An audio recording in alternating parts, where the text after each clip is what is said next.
शरीर और मन, ये दोनों ही हमें गुलाम बनाते हैं। शरीर और मन के लिए ही हम अपना जीवन यापन कर रहे हैं। शरीर और मन में उसी प्रकार ही फर्क है जिस प्रकार से सूरज की गर्मी और चंद्रमा की शीतलता। दोनों ही ऊर्जा दे रहे होते हैं, पर ऊर्जा उनकी भिन्न। जो शरीर है वो हमारा एक ही दिशा में अग्रसर होता है, वो और आगे मांगता है। और जो हमारा मन है वो हमेशा भिन्न वस्तुएं, भिन्न भोग, भिन्न चाह रखता है। वो एक रास्ते की ओर कभी अग्रसर नहीं होता है। यदि आज आपको कोई मिठाई एक बार खिलाई जा रही है, एक भोजन एक बार खिलाया जा रहा है, आप उसे रोज नहीं कर सकते। आप उसकी मात्रा और रोज आगे नहीं बढ़ाना चाहेंगे। आप चाहेंगे कि अब हमें दूसरी प्रकार का भोजन, क्योंकि ये मन कह रहा है आपको। और शरीर क्या कहता है कि भोजन मिले, भरपेट भोजन मिले। शरीर ये इच्छा नहीं करेगा। शरीर अगर आराम की इच्छा कर रहा है तो कल और आराम चाहेगा। आप अपने आराम को बढ़ाना चाहेंगे, या आप कोई कार्य कर रहे हैं तो शरीर आपको उस कार्य की ओर प्रेरित करेगा। यदि आप रोज 9 बजे उठ जाते हैं, किसी कार्य में लग जाते हैं, तो आपको 9 बजे शरीर आपको ध्यान दिला देगा। ये शरीर का कार्य होता है। शरीर आपको याद दिलाता है। वो समय से बंध जाता है, वो समय का बंधा हुआ है।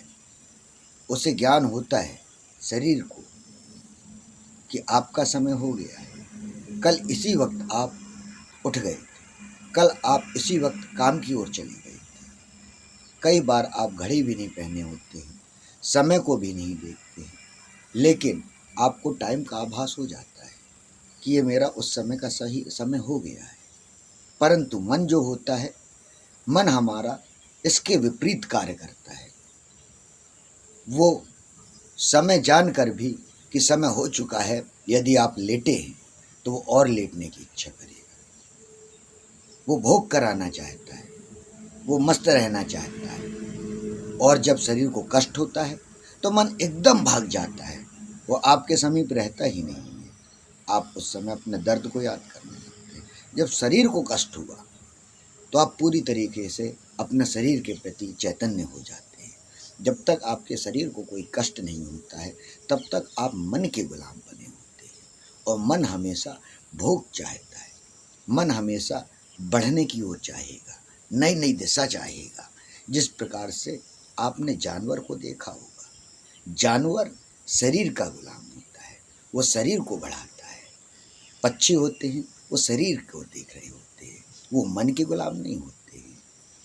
यदि आपने किसी पशु को देखा हो, आप उसे पालते हैं, वो नित्य समय पे अपना खाना मांगने लगेगा। उसके शरीर ने मांगा, वो मन की इच्छा जो होती है, मन की इच्छा के लिए किसी भी प्रकार के गलत कार्य नहीं करेगा, क्योंकि वो मन का गुलाम ही नहीं है।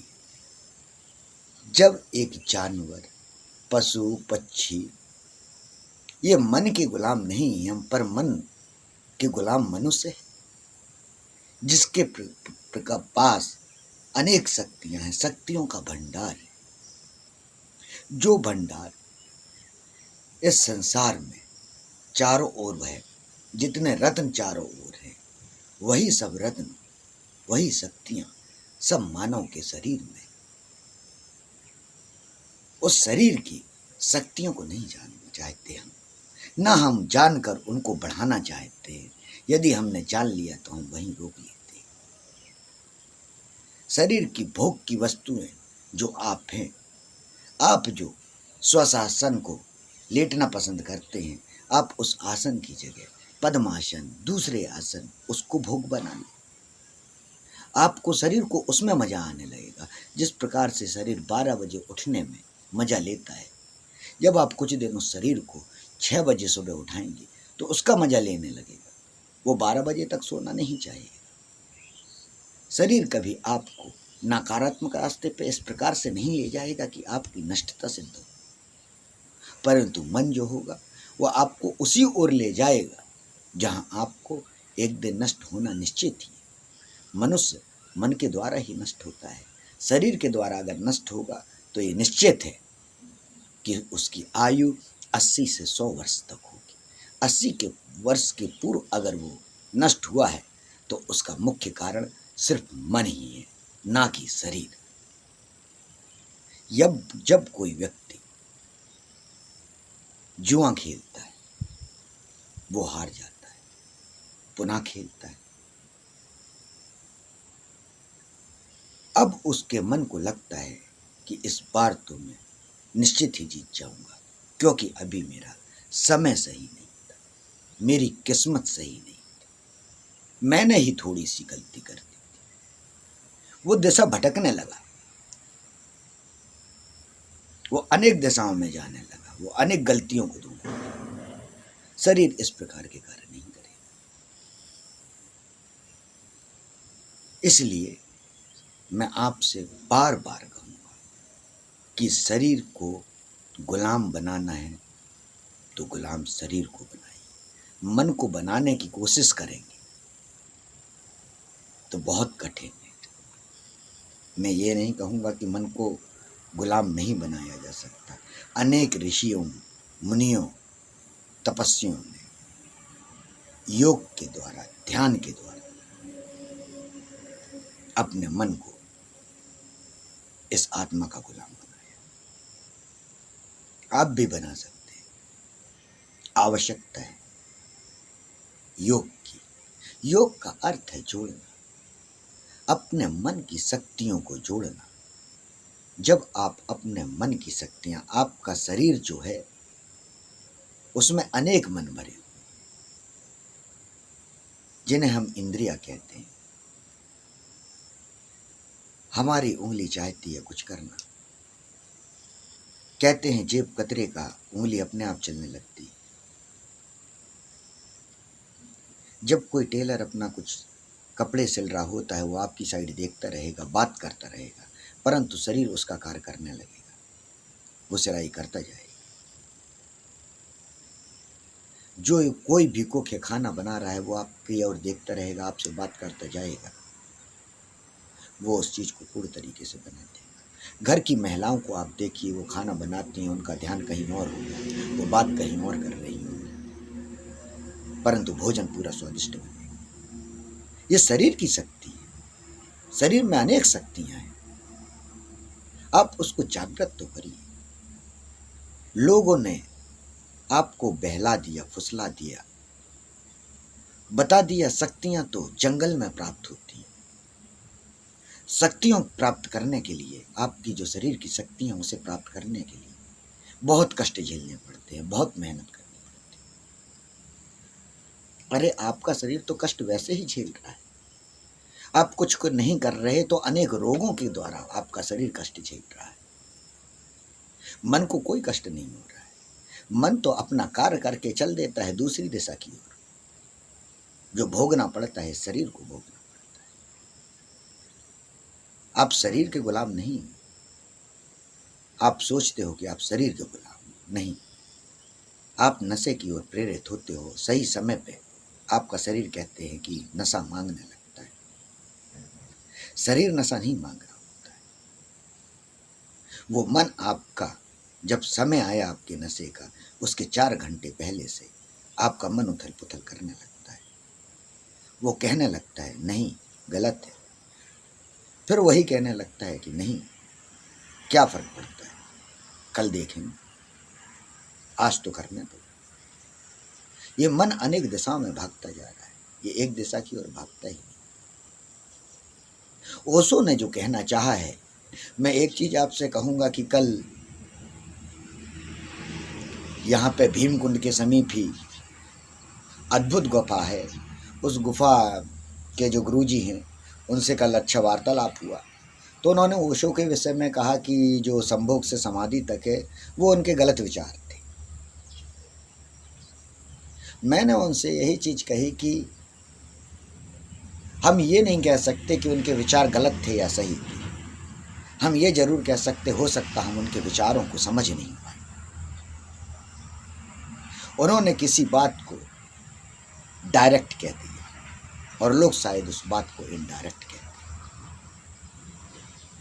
उन्होंने संभोग से समाधि तक में जो कहा है, उन्होंने कहा है कि इंसान को, जानवर को, कीट पतंगों को, जो भी जीवंत प्राणी है जिसमें प्राण है, उसे संभोग में आनंद आता है और उसके बाद उससे भी कहीं अधिक, कई गुना मजे देने वाली, आनंद देने वाली समाधि है। तो जब तक आप संभोग को नहीं समझेंगे तो आप समाधि को कैसे जान पाएंगे। तो उन्होंने, देखिए एक चीज है कि हर बात किसी वस्तु या विषय पे होती है। यदि उस बात को आप किसी अन्य वस्तु या विषय पे ले जाते हैं तो वो अर्थ का अनर्थ कर देती है। और जहाँ तक मेरा समझना है, जो मैंने उन गुरु जी से कहा, तो यही कहा कि अर्थ का अनर्थ इसी प्रकार से पुरातन काल से हमारे भारत में होता आ रहा है और जो वेदों से निकली हुई ऊर्जाएं वो इसी प्रकार से छिन्न भिन्न हो चुकी, जिन्हें एकत्रित करना बहुत जरूरी है।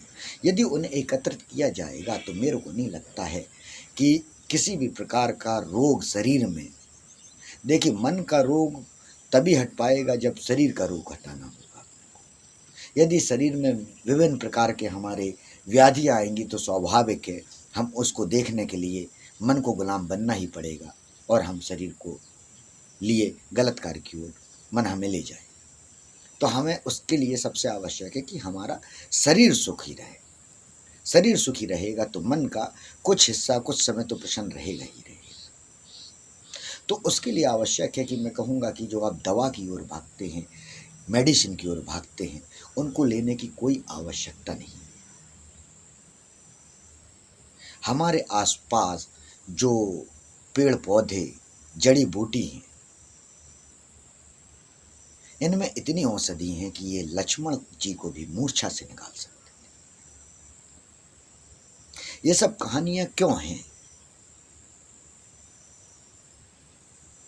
इनके लिखने का, पुस्तकें जो हैं, वेद हैं, इनका यही उद्देश्य था। देखिए पहले मौखिक रूप में थे। एक समय जब लेखन क्रिया नहीं चालू हुई थी तो मौखन था और मौखिक के द्वारा ही उस क्रियाओं को जब अनेक बार बोला जाता था तो मंत्र के रूप में हो गई, वो जागृत हो गई कि प्रकृति में किसी चीज़ को अगर बारंबार किया जाएगा तो अपना प्रभाव डाल देती है। जिस प्रकार से हम रस्सी को एक पत्थर में निरंतर घिसते रहते हैं तो वहाँ एक निशान पड़ जाता है और अगर हम अधिक समय तक उस रस्सी को घिसते रहेंगे तो रस्सी के द्वारा भी पत्थर को काटा जा सकता है। सिर्फ यही एक ज्ञान का, जो हम कहें कि रस्सी वो ज्ञान ही है और पत्थर जो है वो हमारा शरीर है, जो हम मन रूपी रस्सी से अपना शरीर को काटते जाते हैं। और यदि हम इसमें, जिस प्रकार से कुएं में पानी भरने के लिए एक गर्री लगी रहती है, तो अगर हम उसका इस्तेमाल कर रहे हैं तो पानी भी बड़ी आसानी से निकल जाएगा और शरीर को कोई कष्ट भी नहीं होगा। तो उसके लिए कि जो आपको एक व्हील चाहिए है पानी निकालने के लिए, जल निकालने के लिए, तो व्हील कहाँ से लाएं? तो व्हील ही योग है। आप जब योगिक क्रिया को जान लेते हैं, देखिए योगिक क्रिया कोई बहुत कठिन कार्य नहीं है, मन को एकत्रीकरण है। देखिए मन का एकत्र करना ही योग का प्रमुख अंग है। फिर उसके बाद फिर आप शारीरिक क्रिया की ओर जाते हैं और शरीर में अनेक क्रियाएं, आप अनेक भागों में अपनी वायु को अंग के किसी भी भाग में ले जा सकते हैं। तो जब आप किसी भी भाग में ले जाएंगे तो आपको कष्ट शरीर का हो ही नहीं सकता। मान लीजिए आपके पैर के अंगूठे में किसी भी प्रकार का दर्द या कष्ट है,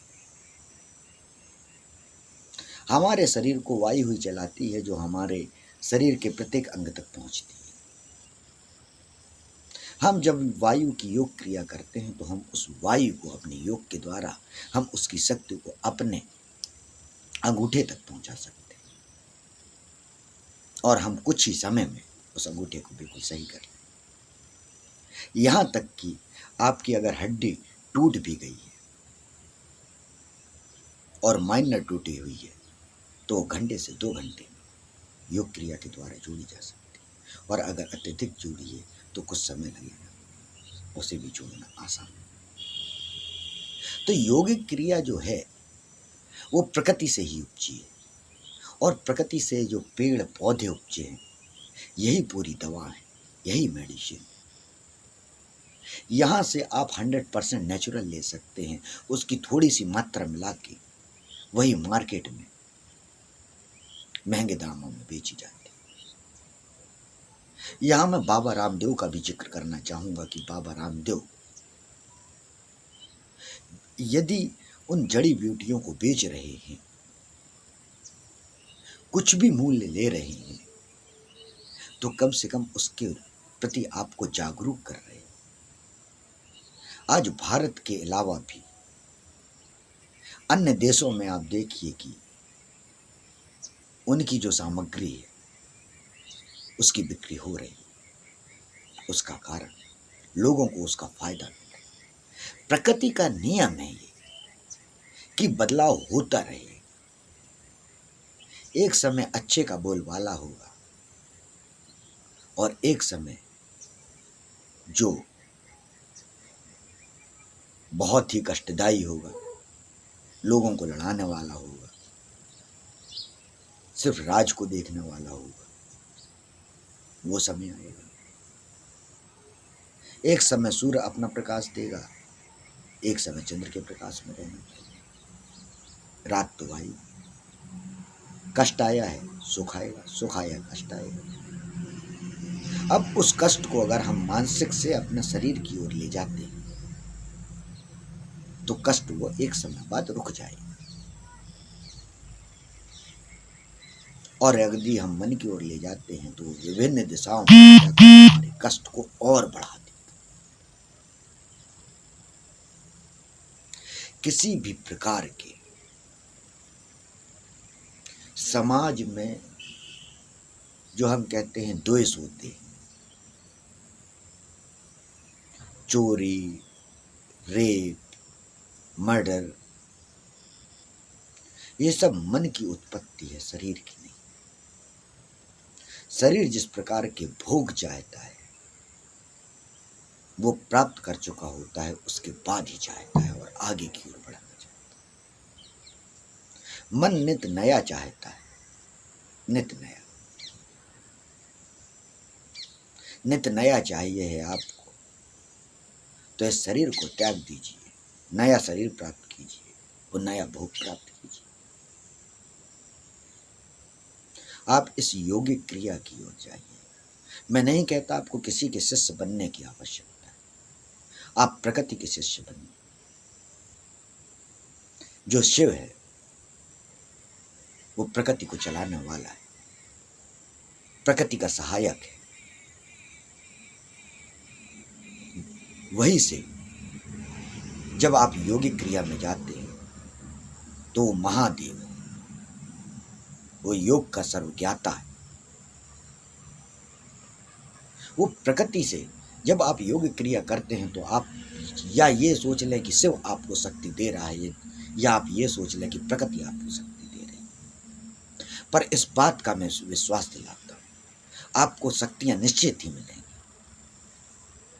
आवश्यकता है उन शक्तियों को गुप्त रखिए और उन अपनी शक्तियों को बढ़ाते जाइए। आप जब ध्यान में, योगिक क्रियाएं में निरंतर आगे बढ़ेंगे आपके शरीर को अनेक विभिन्न ऐसी ऐसी खुशियां प्राप्त होंगी, सुख प्राप्त होगा जो आपने कभी अभी जानी ही नहीं, क्योंकि वो बाहर प्राप्त ही नहीं हो सकते।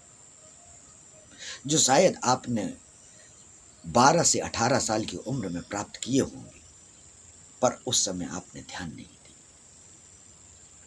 वही आपको सुख, वही आनंद आपको पुनः प्राप्त हो सकता है, परंतु आपको अपने शरीर को वही 14 से 18 की उम्र के बीच में ले जाना